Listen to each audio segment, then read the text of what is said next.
of a sudden a subcontractor can come to you and say, I don't care, we want to get paid in 30 days. Well, we haven't been paid yet from our customer. I don't care. They're a little bit like Home Depot now. Can you see some challenges there? Now you guys are still having to pay. The tub just got a whole lot more holy. And I don't mean religious. There's a lot more holes in it. So, when we talk about collections, and as I said, this is kind of the penultimate and how important this is. The next few moments I'm going to kind of share with you kind of an explanation of why this is so impactful. But we talk about managing our billings, doing it on a monthly basis. I want everyone to raise your right hand for a moment. Say, I, state your name, will never forget to bill a customer ever. And you say, but wait, Greg, I'm a superintendent. I don't care. We need to all, we're in this together, folks. So we need to say, hey, Mr. and Mrs. Project Manager, are we all up to date on our bills? Are we all collected? If nothing else, it creates hyper-awareness. This is not putting pressure on accounting. Hey, did you do the bills? This is, once again, we all need to think like business people. What's that?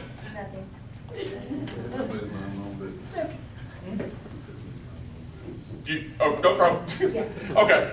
My point is, I get it. This is, when it comes to the who does the billing, I get it. Every company I work with is different. The moral of the story is, I just want to create hyper-awareness about why this is so critical. You might say, Greg, we got nothing to worry about here at Benning. All our folks are top-notch and they are great business people. You wouldn't have to remind them to never do it. I have a client in Arizona. I asked the project manager, I said, hey, what's your collection right now? He goes, I don't know. I said, okay, this is like red flag, you know, sirens are going off. And I said, what's your profitability? I don't know. He knew nothing. He goes, hey, I'm here just to put work in place. I'm in the construction business. I said, no, you're in the business of construction. I know, I'm splitting hairs right here. But folks, the first thing you said to me this morning when we kicked off was, we gotta make money. We're a for-profit business. So all of us understand, I don't care whether we're in office, field, admin, estimating, we're all in this thinking about how to collect our money. Because of the example that I'm going to show you right now. You're going to see 3 pages back to back, and I'm not going to read all of these to you.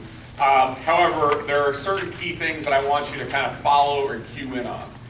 This is an example of 30-day payment. The next one's 60 days. The next one's 90 days.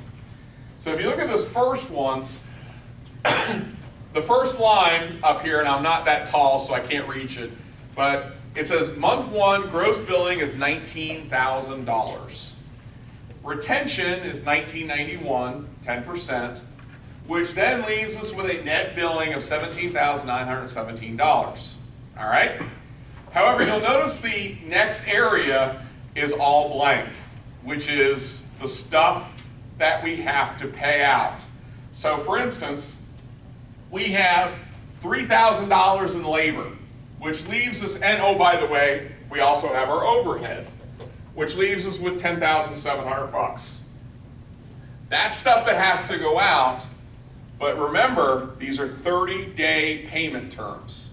So for instance, we have a situation where we bill the customer $17,900, we're paid $10,700, but you'll notice some negative numbers here. The numbers in parentheses are negative.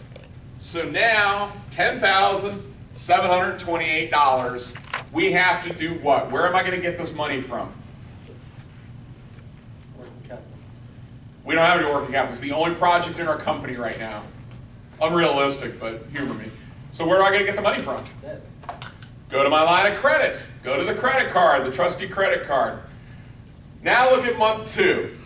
In this case, we're billing $99,000. They hold retention. We bill the customer $89,000. Good news is we collect the $17,900 from the previous month, so that's good. But look here, we also did more work this month. So the outgoing is $37,000 this month, but we only collected $17,000. Now you see the numbers, $37,000 in total. So where do we gotta go? Gotta go to the credit card again, line of credit. Keep dipping in this line of credit. Fast forward, because I'm not gonna bore you to tears here.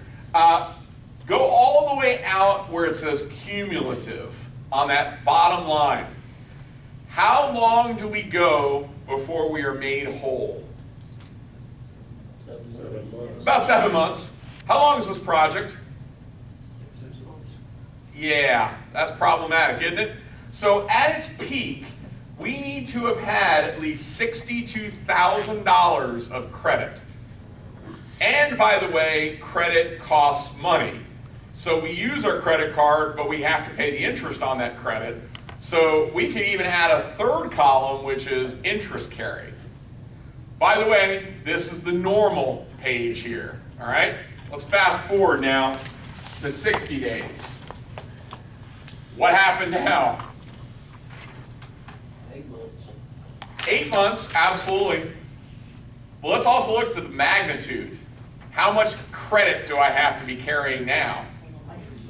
Yeah, what is that? I think, my math, almost $250,000 at its peak. That's how much money I got to float. That's a lot of credit, folks. And that's a lot of interest on top of that credit. So we'll come back to that one in just a moment. And lastly, my friends in Las Vegas. How ironic is it that a company in Las Vegas gambled and lost almost $500 million? But anyway, in this case, at its peak, we have to have almost $400,000 to kind of manage this process. And more importantly, we're not made whole till 3 months after the project's done, assuming we're still in business. So can you see why this is so critical and how important it is? Because of that bathtub effect that I showed you earlier. Lastly, this is the part that I wanted to mention. That was strictly cash flow. Now I'm going to talk about profitability. So for instance, this job, we wanted to make $16,590 profit. So at 30, 60, and 90 days, this is the cost of money. This is what the Bank of America is charging me for that line of credit that I keep referring to. Look at the 90-day terms. We want to make $16,000, let's say $17,000 round up, but we have to pay, just for interest alone, $16,000.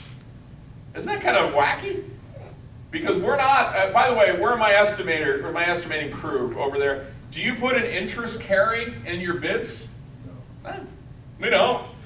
However, a lot of your trade partners, contractors, subcontractors do this. They don't do it explicitly.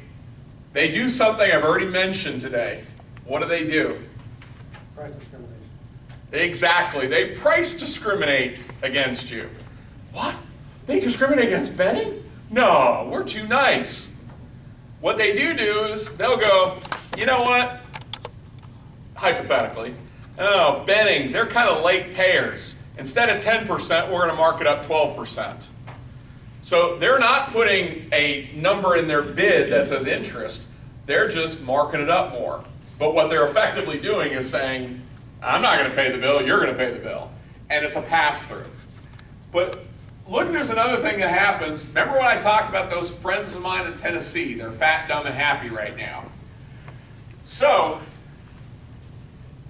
if we were to do this job and mark it up with the appropriate interest dollars in there, look at the 90-day terms.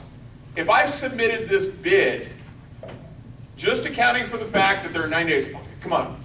If we're just throwing that in there, the point that I'm trying to make is we would have to charge $679,000 on this job compared to a company that was better at managing that AR process. They have to charge $666,000. Once again, competitiveness. My friends in Tennessee, when the market shifts, theirs could be productivity, could be cash management, could be interest, could be any number of things. Are they in fact efficient? So you can see all the profit. I just wanted to illustrate cash flow is one thing, profitability is another. All of this also comes down to managing our time effectively, which is a perfect segue. What time is it, by the way?